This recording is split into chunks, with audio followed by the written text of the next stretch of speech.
I'm here with Michael Dutko, a bass player. All right.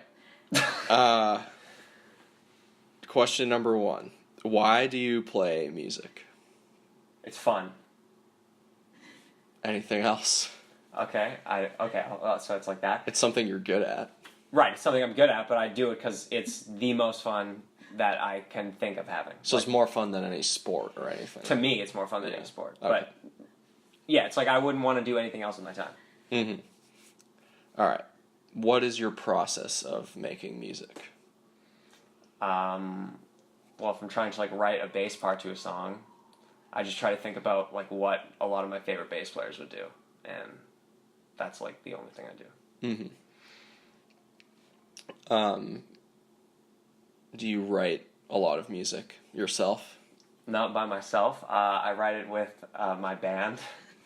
Okay. A lot of the time, which you're in. Yes, I am. Okay. But not myself a lot, no. How would you describe your identity as an artist?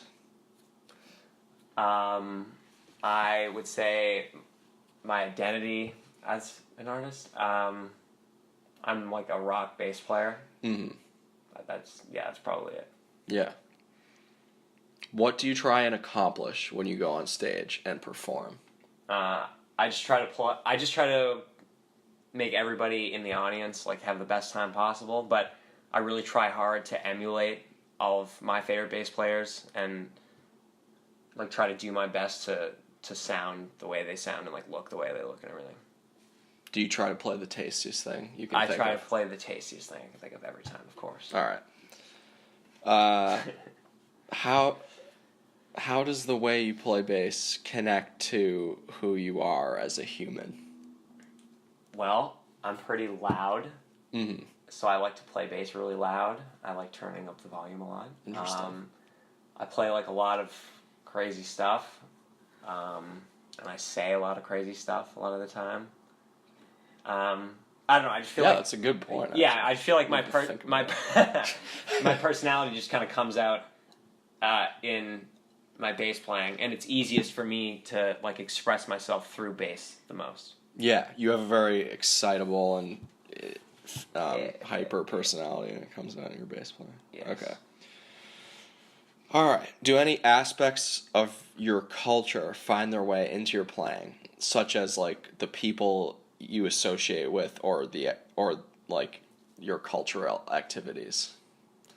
Well, I pretty much, for the most part, I only hang out with people who are also musicians. Okay, yeah. So, but I mean, my family, there are a few musicians in my family, and everyone else who is a musician, they all love music. So you come from a culture who really appreciates rock music. Yes. So you've grown up listening. Yes, to that. I have, but I haven't been a musician for too long. But I've loved music for a long time. Right. Okay. Do you ever use music to send a message or make a statement? The only like message or statement I have is that you should have a lot of fun when you're listening to rock music, and I don't know. I just want everybody to like get as amped and have as much fun as possible. I don't have any kind of like message though. You know what I mean? Like Tom Morello or something. Even though like he's obviously extremely sick. I'm not like that though. Right. At all. Mm-hmm. Yeah. Okay. So that kind of goes into this next question. Do you believe music should always be used for like activism, or do you more make music for music's sake? Yeah, I totally think that you can just make music for music's sake. I mean, you can use it for activism, obviously, because that's like the example I used before, like Tom Morello. Like that's the only thing he pretty much does. But yeah, I think you absolutely can make music for music's sake, because there's so many examples of albums that are considered amazing that are literally like that. Like the first Foo Fighters album, it was literally just Dave Grohl writing songs and recording songs just for the sake of doing it, because he just had nothing else to do. Mm-hmm. You know what I mean? And that's like the greatest album I've ever heard, pretty much. You know what I mean? So when people say like, "Oh, you it should always have a message. If it doesn't, you know, there's no point." It's like, well, that's stupid. Like obviously there's a point, because people make their living on doing that. You know what I mean? Mm-hmm. And that's mostly the music I listen to. So obviously it's not pointless. Like I think about it all the time. Yeah, you listen to music where people are more just doing it because they love playing. But also, I mean, if music does have some kind of like political message, like that's pretty sick too. You know what I mean? It's like you can enjoy both of it. Like Rage Against the Machine. Yeah, or like Green Day. Yeah. You know what I mean? If it's a good song, it's a good song. Right. All right. Last question.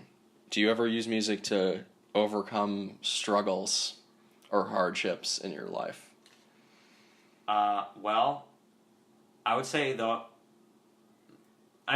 when I had that like surgery like a year and a half ago, when I was like in the hospital still, I would just like listen to music a lot and just like relax, and that would kind of take my mind off. So you use music to alleviate any stress. Yeah, but I mean, most of the stress in my life is from music. You know what I mean? Right. And most of the struggle in my life is from music. It's like, oh my god, I have to learn this entire Dream Theater album, or like, oh, my teacher wants me to learn this crazy etude. Like this is gonna be so hard.